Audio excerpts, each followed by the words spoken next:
From what I understand, a lot of these animal rights activists believe that since animals can suffer the same way as people suffer, that they should be free from exploitation. And you know what?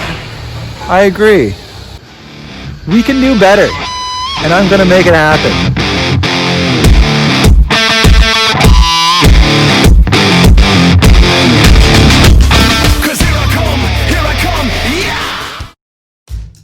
So I thought I would do a voiceover of me doing morning chores instead of me just talking to the camera.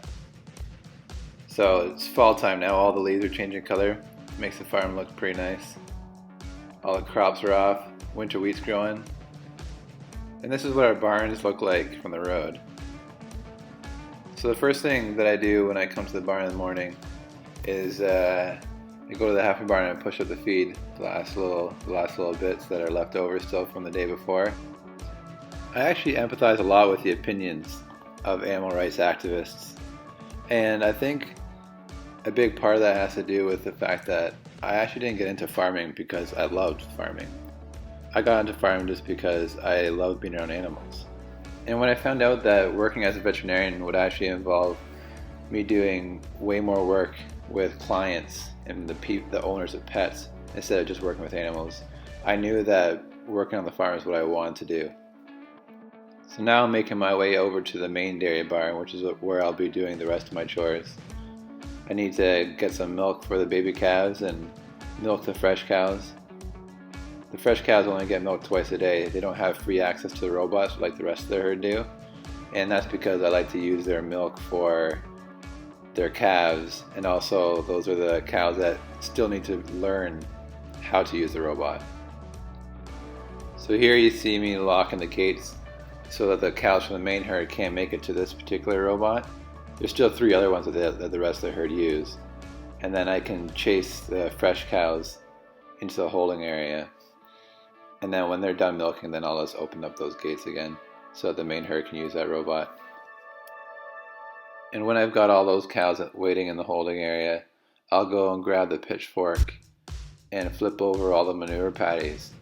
That way the pack stays clean for much longer, and the cows stay cleaner too.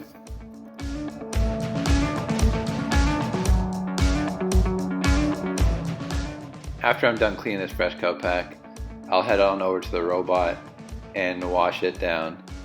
I'll spray it down with water and then spray it down with a foaming soap and scrub it with a brush. It might seem a little excessive to spend that much time cleaning the robots, but the way you do anything is the way you do everything. So a clean robot and a clean milk house and clean barns and a whole clean and tidy farm just makes for high quality milk. Logically, you would expect that an animal rights activist and a dairy farmer would have completely opposite opinions on animal rights. But at our core, I think we are after the exact same thing.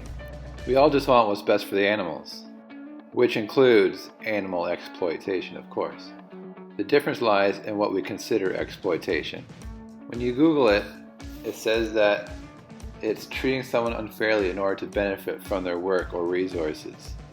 So the example of the bee and the flower would not be considered exploitation because the bee gets the nectar and the flower gets to spread its seed. They're both benefiting from the transaction. In the case of farm animals, they get food, water, shelter, safety from predation, and in return, they give us food. As long as the relationship is mutually beneficial, nobody's getting exploited. The argument then becomes, well, how could it possibly be mutual beneficial when the one party dies as part of the agreement? Because of this fact, animal rights activists believe that the entire system is flawed. And if that was true, it doesn't make sense to buy the products because that would be supporting the flawed system. However, you can't have life without there also being death. It's like the yin and the yang. So if there were no demand for farm animal products, then there also wouldn't be any farm animals.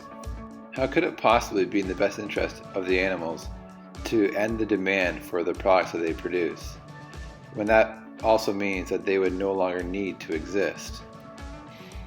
A far superior solution, in my opinion, would be to show your support for animal products that were produced from animals who had a life worth living. It's simply supply and demand, and it's really the most effective way to have your voice heard. The more demand there is for ethically sourced animal products, then the more animals there will be who have a life worth living. So in a nutshell, I suppose that's what I'm trying to accomplish. The milk that we produce isn't really completely produced with that philosophy yet. I want to start small with our own bull calves. Currently they're getting sold to another producer who raises them as veal, which certainly isn't ideal for giving animals a life worth living.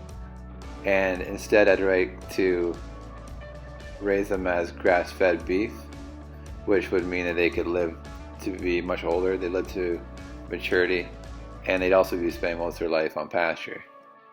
And at the same time, I'll also try raising some pastured turkeys and also selling some pastured pork. And if all things go well and demand grows, then it would be nice to eventually sell our own milk and produce it with the same philosophy. And that is by prioritizing the animal's quality of life so that they can have a relationship that's mutually beneficial. And just to be clear, I'm not necessarily saying that all farm animals don't have a life worth living, but I do believe that every single industry can make some significant improvements.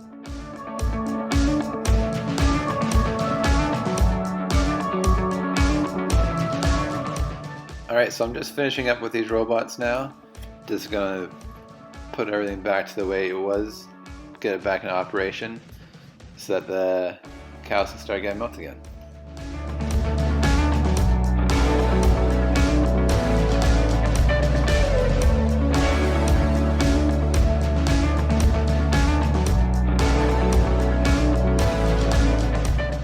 Alright, so now that that's done, I'll be heading on over to the milk house and getting ready to feed the calves.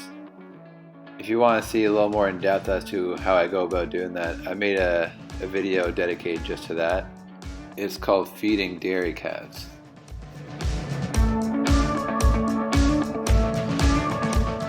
So here I got all the bottles filled, and now I'm just putting on all the calves' nipples. Each calf gets their own nipple back again so that the younger calves have a new nipple, which is more effort to drink from, which allows them to produce more salivary enzymes and digest the milk better.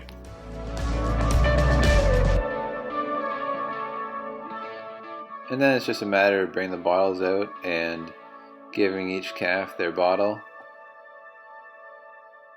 And then this last clip at the end I thought it was pretty neat to add in because the clouds were just filled with seagulls. These are all seagulls here over the barns. And they're basically just here eating worms. And the fact that we have enough worms to feed all these seagulls is a pretty good sign that our lands must be fairly fertile.